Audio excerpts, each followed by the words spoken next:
오늘 은혜 받으실 하나님의 말씀은 구약성경 창세기 6장 1절로 10절, 창세기 6장 1절로 10절, 저와 여러분 한 목소리로 봉독하시겠습니다. 1절입니다.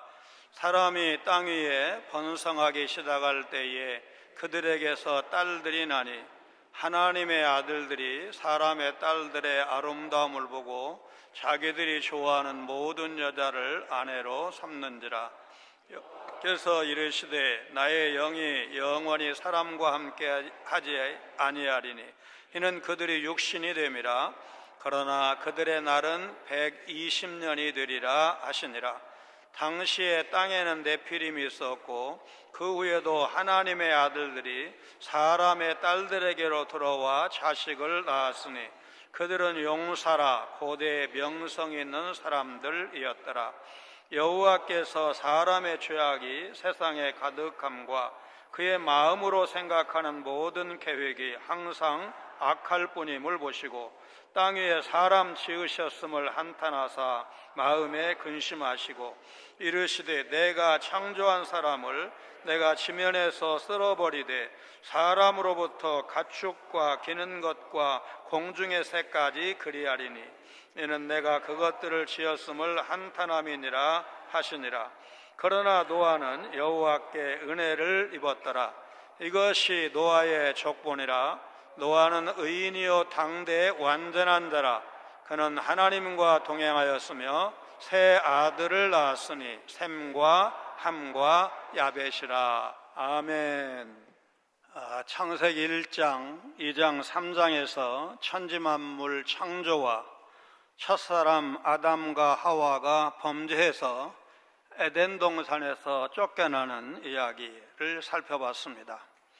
4장, 5장에서는 아담과 하와의 후손인 가인과 라멕의 가문, 그리고 셋과 에노스, 에녹으로 이어지는 가문 이야기를 통해 아담과 하와의 범죄가 자기들만으로 끝나지 않고 다음 세대에서 어떻게 눈덩이처럼 커지는지를 살펴봤습니다. 가인과 라멕으로 이어지는 족보, 죽음의 족보라고 한다면 셋과 에노스, 에녹과 노아로 이어지는 족보는 구원의 족보, 생명의 족보다. 우리의 옛날 족보 너무 자랑할 것 없고 우리의 족보가 가인의 죽은 족보냐, 구원받은 셋의 족보, 생명의 족보냐, 이것이 더 중요하다는 말씀을 강조한 바 있습니다. 누가 봐도 문제 많은 가정이었지만 그 자녀들과 손자, 손녀들이 예수를 잘 믿어서 복음의 일꾼, 우리 사회의 엘리트로 선 가정을 알고 있습니다. 반대로 아버지의 잘못된 선택을 아들들이 그대로 이어받아서 무섭다, 걱정스러운 가정도 알고 있습니다. 삼성이 공존하는 그야말로 기구한 운명인데 그 자녀들의 현재 모습을 보면 기구하지 않습니다. 믿음이 있기 때문에 가능한 일이었습니다. 이제 6장부터 창세기는 새로운 국면이 펼쳐집니다. 세상에 사람이 많아지자 그만큼 죄악도 넘쳤습니다. 공의로우신 하나님은 인간의 죄악을 두고 보실 수 없으셨습니다. 창세기 6장, 7장, 8장, 9장은 한계를 넘은 죄에 대한 하나님의 심판과 새로운 시작을 보여주고 있습니다. 여호와의 이름을 부르던 경건한 셋에서 에녹으로 이어지던 자손마저도 가인의 자손과 섞여 하나님을 떠납니다. 24장 26절에 그때 비로소 사람들이 주의 이름을 불러 예배하기 시작하였다. 5장 22절에 에녹은 무두셀라를 낳은 뒤에 300년 동안 하나님과 동행하면서 아들, 딸을 낳았다는 말씀에서 본대로 하나님의 이름을 부르며 하나님과 동행하던 셋과 에노스, 에녹 같은 믿음의 사람들 혹은 그 자녀들마저 하나님을 떠나게 된 것을 어떻게 설명할 수가 있겠습니까? 모든 사건은 일어날 수밖에 없는 원인이 있습니다. 창조주 하나님께서 천지를 창조하실 때 매일 기뻐하셨고 창조 사역을 모두 마치신 후에는 보시기에 심히 좋았더라. 일부러 그 구절 짧지만 영어 구절을 써놨는데 여러분 very good. 하나님이 얼마나 좋으셨으면 그렇게 기뻐하셨던 하나님께서 사람과 동물까지 지면에서 쓸어버리기로 작정하신 데는 분명한 이유가 있었습니다. 오늘 본문은 앞으로 있을 홍수 심판의 원인을 분명하게 말씀하고 있습니다. 1절, 2절, 3절은 당시 세상의 세기말적 모습, 심판을 받을 수밖에 없는 모습을 개괄적으로 보여주고 있습니다. 땅 위에 사람이 늘면서 하나님의 아들인 셋의 자손들이 하나님을 떠난 가인의 딸들의 아름다움을 보고 결혼해서 선민과 속사람이, 세상 사람이 섞이고 말았습니다. 결혼정보회사에 의하면 미혼 남녀가 중요하게 생각하는 결혼 조건은 남자들은 여성의 성격, 외모, 경제력 순으로 보고 여성들은 남성의 성격, 경제력, 외모 순으로 본다고 밝혔습니다. 둘 다 배우자가 될 사람의 성격을 가장 중요하게 본다는 사실이 흥미롭습니다. 최근 이혼율이 증가하고 그 이혼 사유를 들여다보면 배우자와의 성격 차이라고 대답하는 경우가 가장 많은데 두 사람의 성격이 결혼 생활에 큰 영향을 주는 것을 알 수가 있습니다. 결혼의 조건을 말할 때 A, B, C, D, EF로 이제 정리된 말 여러분 한 번쯤은 들어보셨죠? A는 AG의 약자인데 두 사람 간, 신랑 신부 간 나이가 적절해야 된다. 뷰티는 용모 받쳐줘야 되고, 컨디션 건강 혹은 사회적 지위가 있어야 되고, 디그리는 이제 학벌이 또 서로 어떻게 균형을 이루어야 되고, 이코노믹 연봉 경제력이 따라가야 되고, 믿음이 있어야 된다. 페이스. 그래서 뭐 이런 것들이 이제 있어야 된다. 그래야 결혼한다 이런 얘기죠. 결혼 상대방이 믿음 좋고 얼굴도 잘생기고 또 돈도 있고 그러면 정말 더할 나위 없이 좋겠지만 이 결혼하는 당사자 양측이 100% 만족하는 그런 결혼 상대를 만나는 일은 현실적으로 쉽지 않습니다.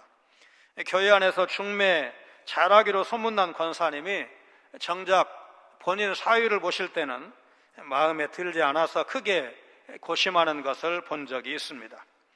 오래전에 인물 좋은 동생을 맞선 자리에 보내서 신랑 측으로부터 좋다고 결혼하자고 동의가 이루어졌는데 막상 결혼식장에는 그보다 못한 언니를 대신 보내서 결혼시켰다는 이야기를 들은 적이 있습니다.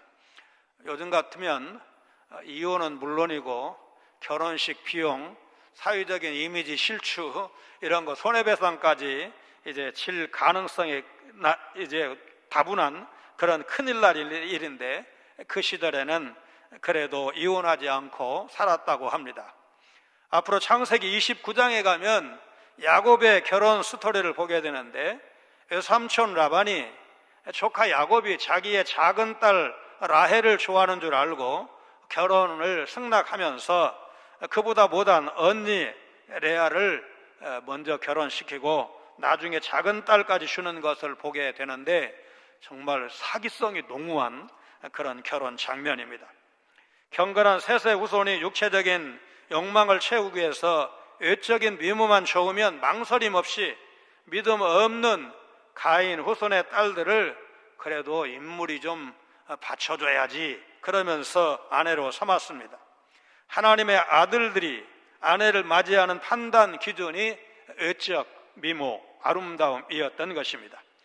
이런 표현은 뱀의 유혹을 받고 그릇된 판단을 하는 여자에게서도 찾을 수가 있습니다.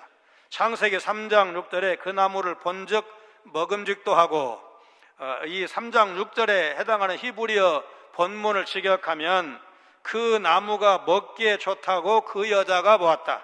그녀는 열매를 취했다, 이렇게 직역할 수가 있습니다. 이 문장에 나타난 보았다, 좋았다, 취하다가 오늘 본문 6장 2절에도 나옵니다. 그러므로 여기에 나오는 하나님의 아들들의, 사람의 딸들에 대한 평가는 하와의 평가처럼 바람직하지 않은 것이고 부정적인 선택이었다는 것을 알 수가 있습니다.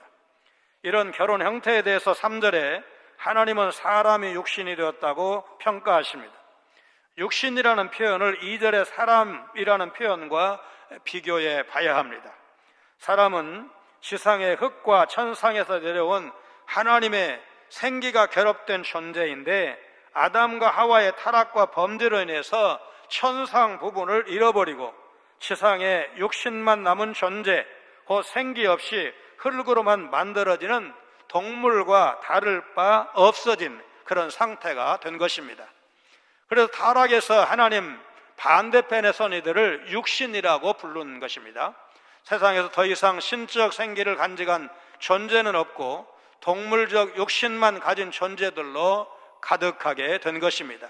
그 대표적인 자들로 네피림이 언급되었습니다. 이런 상황은 결국 세상에 심판받는 주된 원인 가운데 하나가 되었습니다. 이런 잘못된 결혼이 반복되면서 그들의 신앙에 영향을 미쳤고 결국 경건치 못한 삶에 젖어 버렸습니다. 하나님께 택함받은 성도는 세상을 사랑하며 욕망에 따라 살아서는 안 됩니다. 하나님의 거룩함을 훼손시키고 구원의 약속을 저버리는 폐역한 행위이기 때문입니다. 하나님은 경건한 셋의 후손들이 경건하지 못한 가인의 후손들과 결혼해서 타락하자 그들에게, 하와에게 심판 선고를 내리셨던 것처럼 나의 영이 영원히 사람과 함께하지 아니하리니, 이 말은 나의 영이 영원히 사람과 다투지 않을 것이다, 이렇게 번역할 수 있습니다. 당신의 영을 거두시겠다는 것입니다.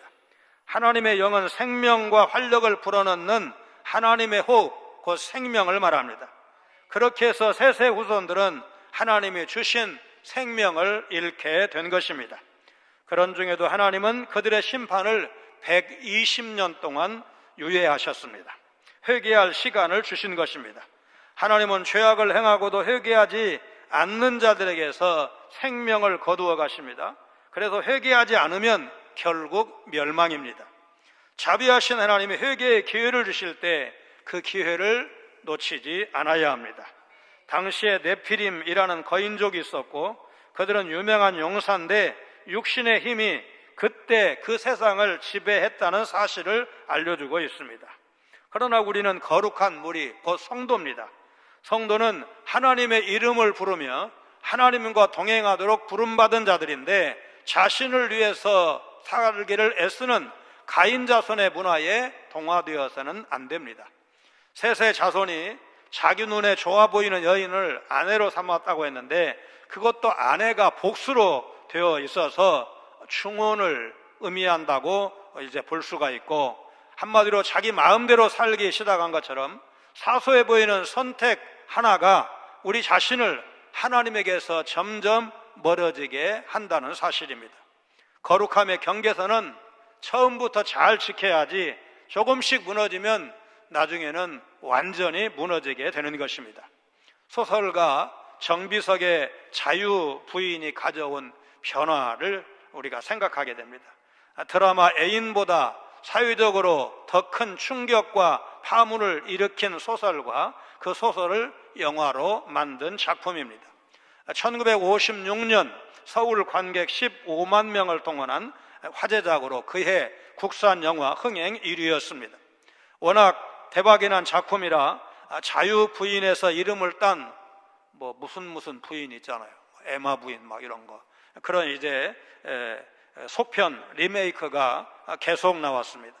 당시에 이 보수적인 분위기에서 불륜이라는 파격적인 소재를 다룬 소설이고 또 그것을 영화화했습니다.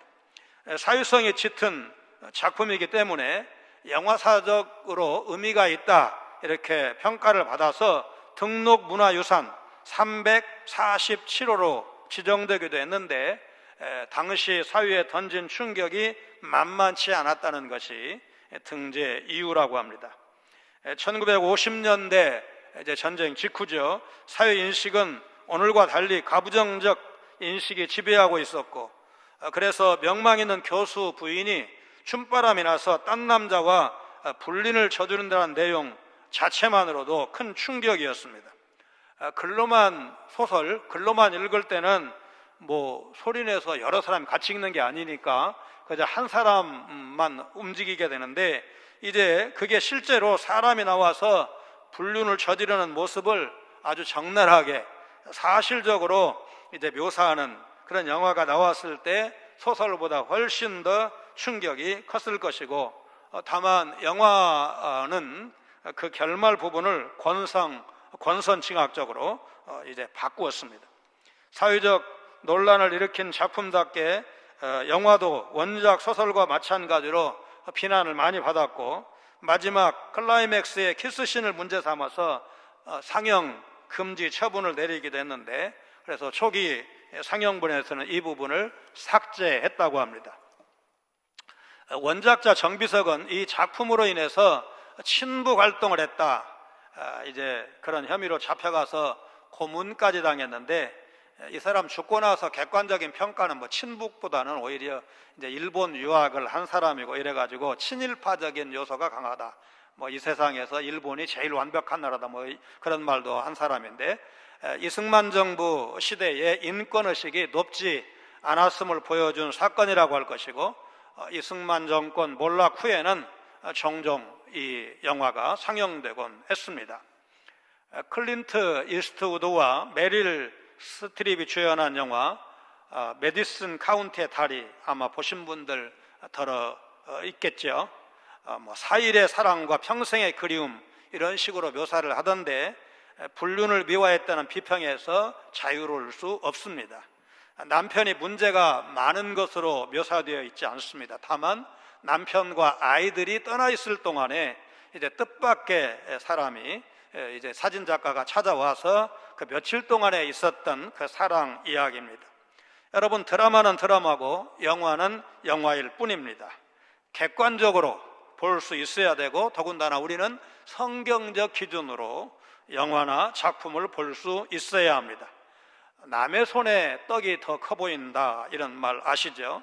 또 놓친 물고기가 뭐 더 커 보인다, 그런 말도 있는데, 여러분, 이제 우리 사별하신 분들, 먼저 간 남편, 또 먼저 간 아내 그리워하는 거 보면 이제 조금 더 객관화시켜 보는 것도 결혼 생활에 유익이 될 것이다, 이런 생각을 합니다. 우리는 타락한 죄의 본성을 가지고 있어서 한번 하나님으로부터 멀어지면 걷잡을 수 없이 멀어질 수 있다는 사실을 기억해야 됩니다. 사람들은 다른 사람의 속마음을 헤아릴 수가 없습니다. 그래서 10길 물속은 알아도 한 길 사람 속은 모른다, 그런 속담이 나왔을 것입니다. 사람을 창조하신 하나님은 사람의 가장 깊숙한 동기와 마음의 생각까지 꿰뚫어 보십니다. 우리의 앉고 일어섬을 통촉하시는 하나님이십니다. 예레미야 선지자도 사람의 마음을 꿰뚫어 보시는 하나님 앞에 사람의 마음이 만물보다 거짓되고 가장 부패하다고 한탄한 바 있습니다. 하나님은 이렇게 사람의 마음이 부패한 것에 가슴 아파하십니다. 사람을 창조하시고 사람을 통해 영광과 찬송받기를 기대하셨던 창조주 하나님이 사람 때문에 고통을 받으십니다. 이런 이유로 하나님은 사람을 심판하실 수밖에 없었습니다. 그런데 우리는 노아의 심판 때, 노아 홍수 때 심판받았던 그 시대의 사람들보다 거룩하고 의롭기 때문에 하나님의 심판에서 벗어날 수 있는가? 우리 역시 마음과 생각까지 부패해서 오염되어 있다는 사실을 부인할 수가 없습니다. 그런데 하나님은 오래 참으시면서 우리가 죄에서 돌이키기를 기다리십니다. 하나님은 사도 베드로를 통해서 우리를 기다리시되 하루를 천년같이 기다리신다고 말씀하십니다. 베드로후서 3장 8절로 9절 말씀을 이제 현대 번역으로 우리가 같이 한번 읽겠습니다. 사랑하는 여러분, 이 한 가지만은 잊지 마십시오. 주님께는 하루가 1000년 같고 1000년이 하루 같습니다. 어떤 이들이 생각하는 것과 같이 주께서는 약속을 더디 지키시는 것이 아닙니다. 도리어 여러분을 위하여 오래 참으시는 것입니다. 그분은 아무도 멸망하지 않고 모두 회개하는 데에 이르기를 바라십니다. 그분은 아무도 멸망하지 않고 모두 회개하는 데에 이르기를 바라십니다. 여러분 믿으시기를 바랍니다. 그런데 하나님은 왜 죄악이 가득한 이 세상에 대한 심판을 유예하고 계시는 걸까? 심판할 능력이 없어서가 아니라 죄인들을 불쌍히 여기셔서 오래 참으시기 때문입니다. 그런데 하나님의 오래 참으심은 여러분 끝이 있습니다. 영원히 참으시는 것은 아닙니다. 때가 이르면 하나님은 반드시 죄인들을 이제 산악간에 심판하실 것입니다. 우리는 이 사실을 기억하면서 깨어 있어야 합니다. 패역한 세상 속에서 살아가고 있는 것은 맞지만 거룩함에 있어서 흠이 없는 자로 굳게 서서 심판주로 오시는 주님 맞이할 준비를 해야 됩니다. 데살로니가전서 3장 12절로 13절 말씀 같이 읽습니다. 또 주께서 우리가 너희를 사랑함과 같이 너희도 피차간과 모든 사람에 대한 사랑이 더욱 많아 넘치게 하사 너희 마음을 굳건하게 하시고 우리 주 예수께서 그의 모든 성도와 함께 강림하실 때에 하나님 우리 아버지 앞에서 거룩함에 흠이 없게 하시기를 원하노라. 성령 충만함을 받아야 할 우리의 몸과 마음을 방탕한 것으로 채워서는 안 됩니다. 에베소서 5장 18절에 술 취하지 말라 이는 방탕한 것이니 오직 성령으로 충만함을 받으라. 믿음을 떠난 사람들 가정적으로 또 주변에 많이 있을 겁니다.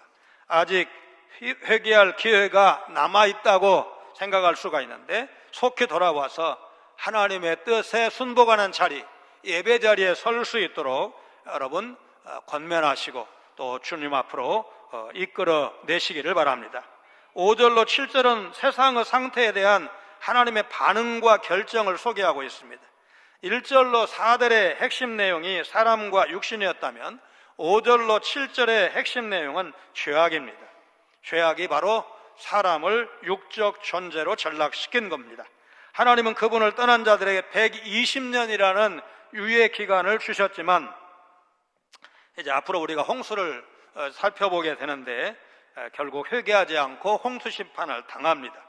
하나님은 사람의 죄악이 온 땅에 가득하고 그들의 마음에 생각하는 것이 항상 악할 뿐임을 보시고 사람 지으신 것을 한탄하며 근심하셨습니다.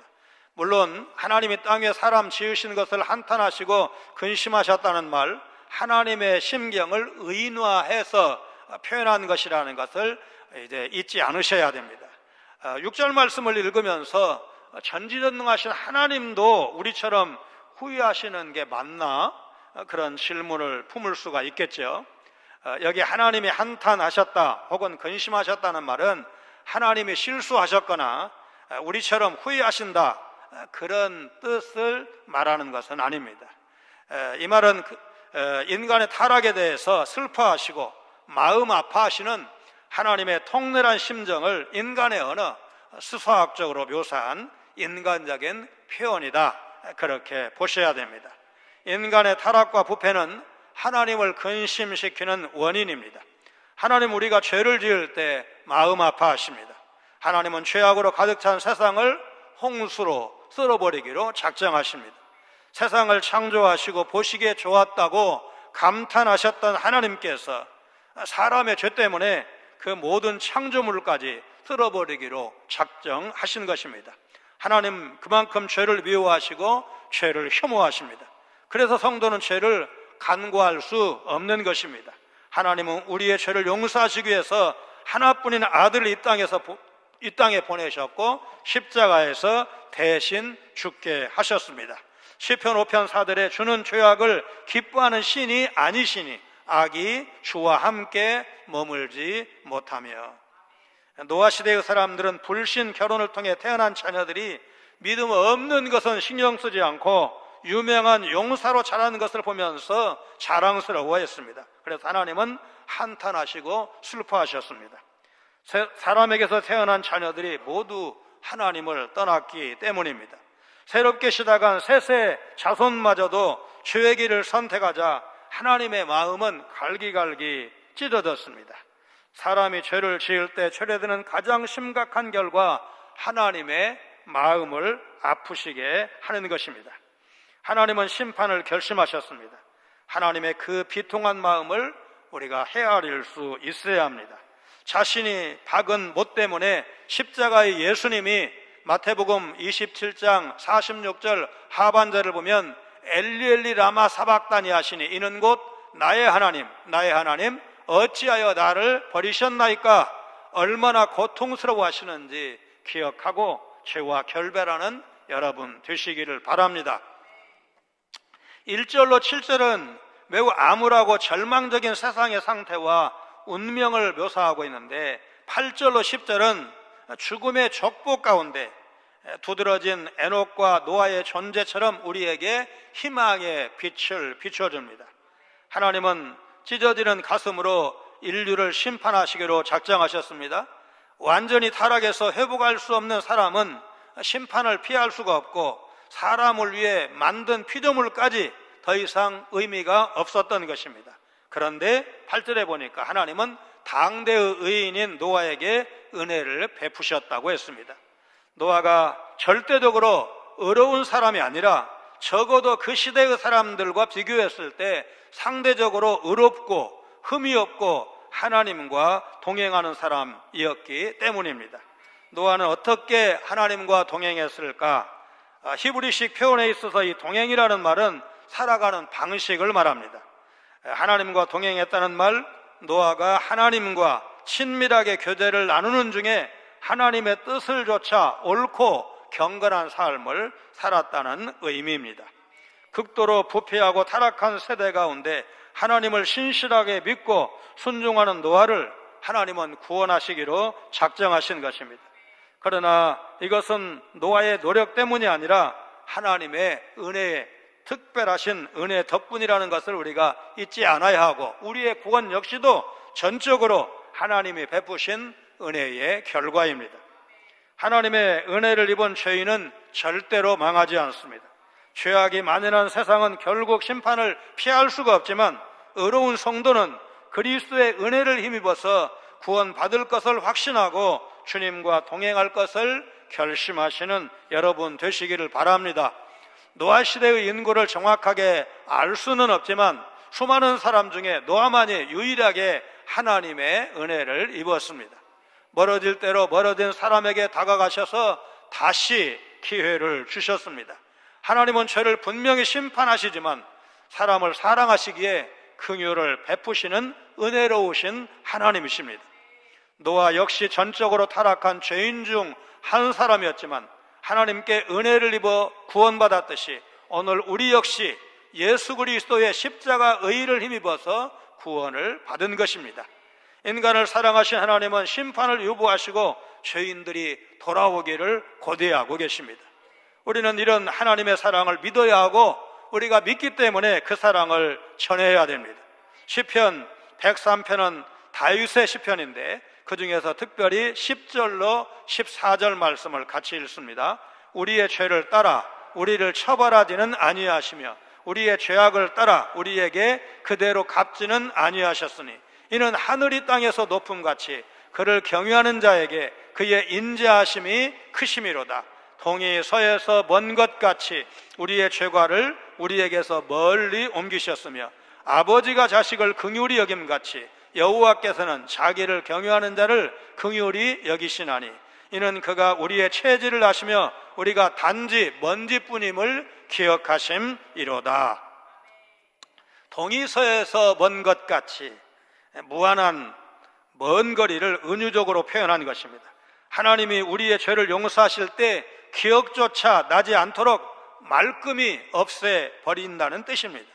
미가서 7장 18절 19절에서는 우리의 죄를 깊은 바다에 던지시는 것으로 표현하기도 했습니다. 우리 같이 읽습니다. 주와 같은 신이 어디 있으리이까? 주께서는 죄악과 그 기업의 남은 자의 허물을 사유하시며 인애를 기뻐하심으로 진노를 오래 품지 아니하시나이다. 다시 우리를 불쌍히 여기셔서 우리의 죄악을 발로 밟으시고 우리의 모든 죄를 깊은 바다에 던지시리이다. 오늘 우리 시대의 죄악상과 노아 시대의 죄악상을 비교하면 어느 쪽으로 무게추가 기울어질까요? 이 패역한 시대에 성도마저 하나님을 떠나면 안 됩니다. 여러분만이라도 예수 그리스도의 십자가 의를 힘입어서 하나님과 동행하는 노아 같은 의인으로, 노아 같은 믿음의 사람으로 살아갈 것을 결단하시기를 바랍니다. 세상이 아무리 발전하고 바뀌어도 인간은 정욕과 악한 생각으로 여전히 타락한 가운데 살아가는 현실을 부인할 수는 없을 것입니다. 인간은 살아있으나 참 생명이 없습니다. 하나님은 세상을 결국 공의로 심판하실 것이고 그 심판의 날이 하루하루 다가오고 있습니다. 그러므로 성도는 은혜를 힘입어서 하나님 앞에 의롭게 살아가야 합니다. 사람은 항상 악한 생각만 하는 살덩어리, 육신뿐인 존재이지만 노아가 은혜를 입어서 이제 그 홍수로부터 구원을 받았듯이 우리에게도 동일한 은혜가 임해서 우리가 예수를 구주로 믿고 구원받아서 하나님의 영광스러운 백성이 된 것입니다. 노아 시대가 울고 갈 정도로 죄악이 가득한 세상에서 살아가고 있지만 그럼에도 하나님의 은혜를 입었다는 사실이 얼마나 놀라운 특권이고 큰 사랑인지 여러분 절대로 잊지 마시고 은혜 입은 사람으로서 십자가의 의를 붙들고 끝까지 주님과 동행하시기를 결단하시는 여러분 모두가 되시기를 주님의 이름으로 축원합니다. 거룩하신 하나님, 성도는 자기 소견에 옳은 대로 살지 않고 하나님의 말씀을 따라 살아가는 존재라는 사실을 잊지 않기를 원합니다. 성도는 이 땅을 바라보시고 애통해야 하시는 하나님의 마음을 헤아리는 통찰력을 가져야 하고 오래 참고 기다리시는 하나님 아버지의 마음으로 낙심한 이웃, 사랑하는 자녀들을 주께 인도해야 할 줄로 믿습니다. 죄악으로 가득한 세상을 살아가는 성도가 예수 그리스도를 믿음으로 값없이 구원받은 것은 전적으로 하나님의 은혜요 선물이라는 사실을 잊지 않게 하시고 남은 날 그 은혜 가운데 살아가는 저희들 모두가 되게 하여 주옵소서. 예수님 거룩하신 이름으로 간절히 기도하옵나이다. 아멘.